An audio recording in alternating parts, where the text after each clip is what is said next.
Jamani, hili eneo ni eneo la mfalme wa zamani wa Uganda anaitwa Mwanga, lakini hili eneo lilikuwa ni la msaidizi wa mfalme, ndiko alikokuwa anakaa hapa. Na hapa sasa ndo kikao cha kuwaua wale mashahidi wa Uganda kilipofanyika.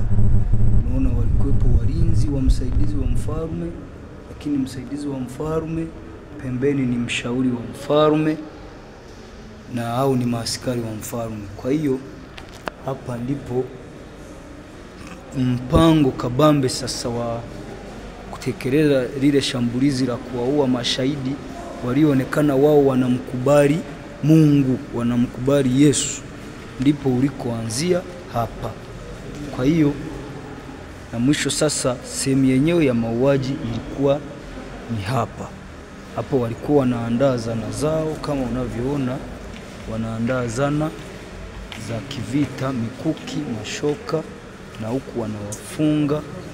Wakimaliza kuwafunga sasa wanawavuta kuwaleta eneo hili hapa kama unavyoona. Eneo hili hapa wanavuta wanaleta, wanapeleka sehemu ya kuwachoma. Lakini pia huku ndo ilikuwa rukapu yao, huku ndo rukapu.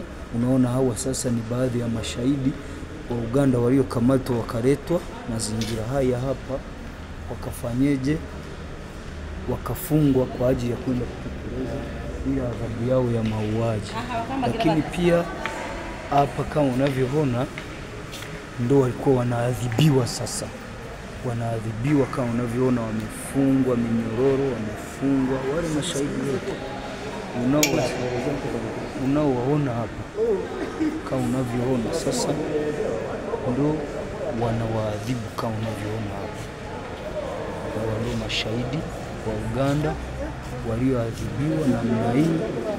Mashahidi wa Uganda ndo hawa waliowaua kifo cha kikatili sana kwa kutekeleza amri ya mfalme, chifu wa mazingira haya alikuwa anaita Mwanga, chifu Mwanga. Kwa hiyo hili ni eneo ya mauaji kabisa, ndio walikuwa wanatekeleza mauaji, wanafanya mauaji. Na hili eneo sasa ndiko walikochoma. Hapa ni eneo maalum kabisa walikofanya uchomaji. Mashahidi wote baada ya kuwajeruhi kule walikuja kuwateketeza hapa kwa moto.